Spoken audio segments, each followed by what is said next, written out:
Hello and good afternoon to all our listeners and viewers. My name is Owen and today I'm accompanied by my fellow news reporter Ben. Now Ben, why don't you give us a brief overview to our audience of what we're covering today? Thank you, Owen, for the introduction and good afternoon to everyone. During this broadcast, we'll be taking a trip into the past to detail the significance and rise of labor unions in America. Let's get right into it. Hello again, and welcome to 1981. It's currently the 7th day of August.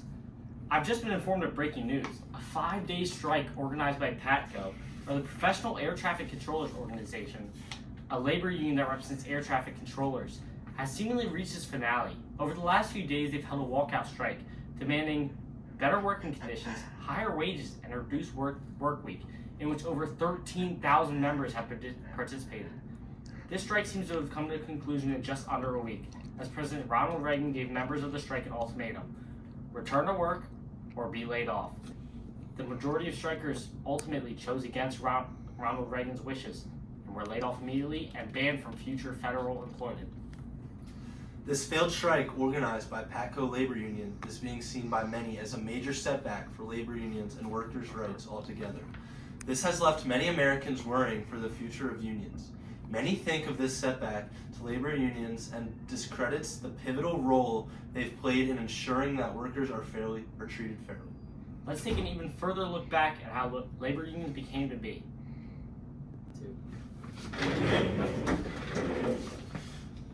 We now come to you from 1916, where earlier this year, labor unions and workers across America were granted a huge victory as a result of the Adamson Act, which established an 8-hour workday for railroad workers. This act, along with few others passed this decade, like the Clayton Antitrust Act, have served as a foundation to build upon in the fight for workers' rights and have paved the way for new legislation that will protect workers to be passed. How was this change enacted, might you ask? Well, this is all possible because of strikes organized by labor unions in the recent years.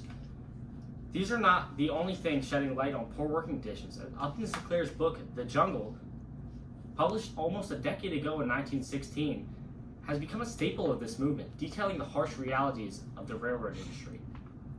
Labor unions will only continue to grow in the coming years, not without setbacks, of course, and they will set standards in order to ensure the safety and fair treatment of workers. The Minnesota iron miners strike. Let's take a look inside. We want rights. We want rights.